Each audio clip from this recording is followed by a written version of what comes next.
guys, welcome to my July garden tour. I just wanted to take you through my little garden here to show you what's going. It's been a lot of growth since the last garden tour, so I'm excited to show you. Alright, so as I've been showing in some of my other garden videos, I have a mountain or forest of tomatoes. I am not going to lie, my tomatoes have been a struggle this year. I'm not sure if it's because of the weather that we've been having. There have been days when it's been really cold during the day, morning, and overcast and drizzling, and then it gets hot, that it's been causing a lot of powdery mildew, and it's been making the plants really sickly, at least the tomato plants. And but they've been producing, so I've been just trying to keep up with it. There is one plant in particular, this plant here, that I am wanting to pull out because not only do the leaves look sickly, but there are some spots on the actual plant itself that looks like it's sickly. For example, that area right there, can I get focused on that? Right there. I don't know, we'll see. I'm still trying to eye out on it. But if I start off over here, looking into my garden, off to my right, I have these tomatoes. I think these tomatoes are my Napa Chardonnay tomatoes. And in the back there, I am looking for it to vine out. This way is my Ampalaya. I had a cucumber here, but I pulled it because we're going to eat it tonight with some steak. So I had that cucumber, and I know this back here is a melon. It might be either my Kachari or my tiger melon. In the back, I have my cucumbers, which I'm really excited about because I have some white cucumbers that are starting to grow a lot. And I've been finding quite a lot of surprises, such as this little guy, which I just throw over the fence. I don't like them to die. And then I have some more tomatoes. These tomatoes over here, they look like the Berry's Crazy Cherries. And then over here up in the front, I think it's either my Mortgage Lifter or a Kellogg's Breakfast. I think it's Mortgage Lifter, which I'm pretty sure. And then these up here, I don't know quite yet if it is San Marzano or Sun Gold.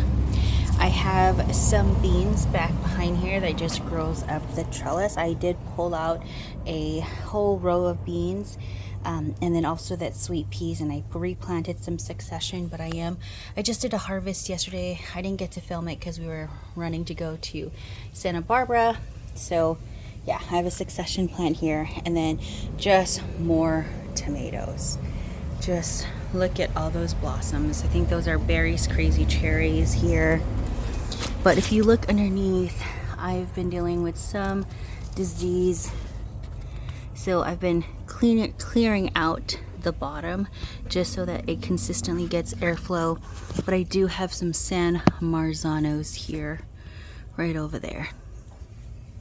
And then going over to my right side, I have some more tomatoes. This isn't a very healthy plant either, which is weird because it seems to be doing well in terms of production, but the foliage itself it's not doing well. So if you could see, I have quite a lot of those little tomatoes there. I have a ground cherry that has quite a lot of ground cherries forming, and then just some more tomatoes that just have a lot of tomatoes. Maybe I'm not going to grow this many tomatoes until we have our purchaser land. And then my eggplant is growing very, very tall, as well as this pepper, which I'm not sure if this is Hungarian or if it's the Golden Treasure pepper. But again, still experiencing a lot of this yellowing. I try not to water it every day. Like I said, I try not to water, well, I don't water every day. The problem is that in the morning it's so like overcast and misty, and things just get wet, and the sun comes up and things just, I don't know.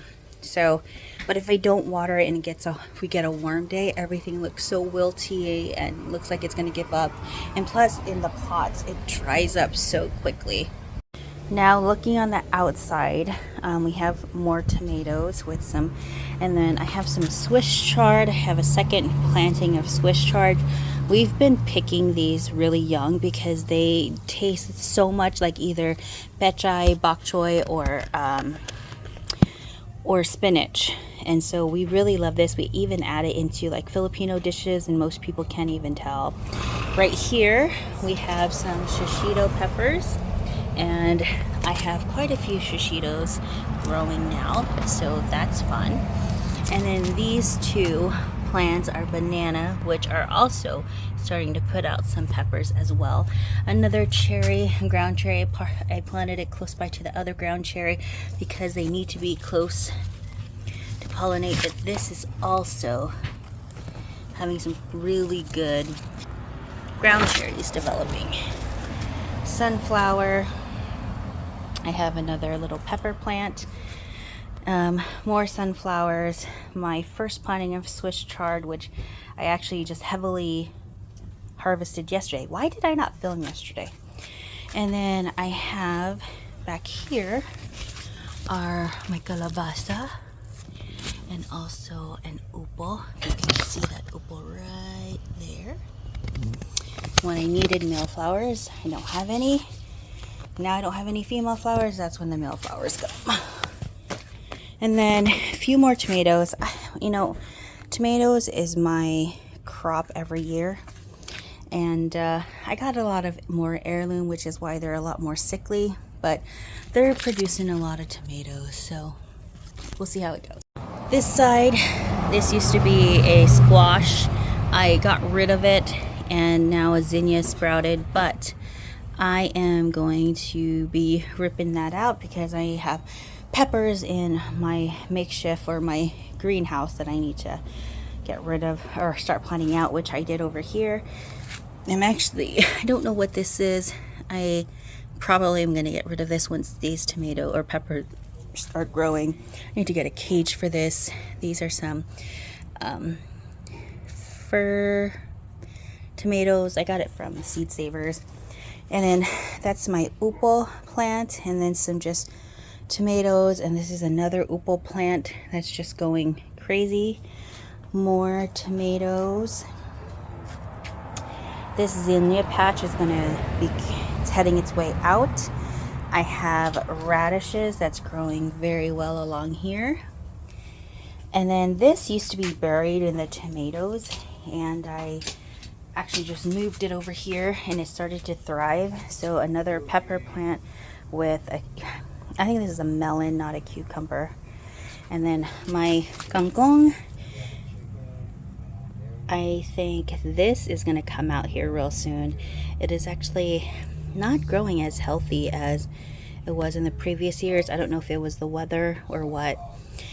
I have some micro tomatoes, which hopefully they'll start to blush here, but there's a lot of micro tomatoes here happening. And then my cactus plant starting to flower. This is what I mean, that it starts to wilt when it just sees a little bit of sun. This wilting, it has water, but this is my ampalaya. And then some of my radishes are starting to bulb up here, as you can see. And then just some volunteer tomatoes. I don't have the heart to pull volunteers. And then I don't know what these are.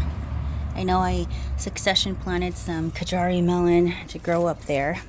Last but not least, here in this garden is my volunteer.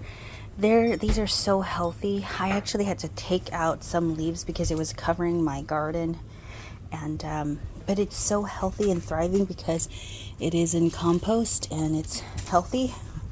A lot of nutrients in the soil. so I don't have the heart to remove it. And then the last part of this garden tour, again, I have such a small space, is my front yard garden pots. This is a little disappointing because I don't get the sun that I need, and it tends to lean on one side where the sun is, where it's trying to get sun, and so there it is. I just try to put it this way. This side gets a little bit more sun. The only thing that sprouted are the cilantro and one, what do you call it, squash plant. I'm a little bummed because I did plant quite a lot of holy basil, but it did not sprout up. So hopefully as the sun continues to shine, it will sprout. Well guys, that's my July garden tour.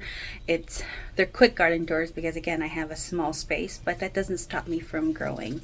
I hope in the future videos or upcoming videos I am going to harvest a bit more.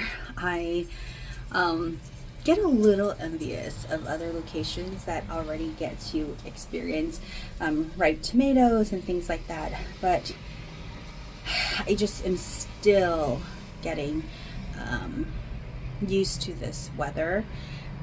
It's a lot colder than it was where we used to live out in Orange County.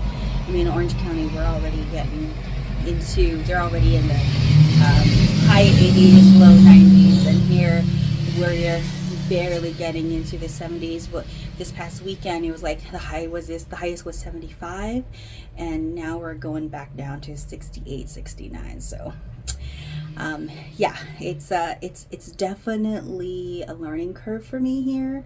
However, from my experience, at least last year, they have a much longer growing season. They have a later growing season, but it's much longer as well.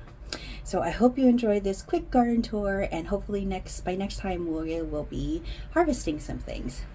I hope you guys are all doing well. Again, my name is Jamie Lee. I'm in Growing Zone 9A in Central Coast, California. Bye.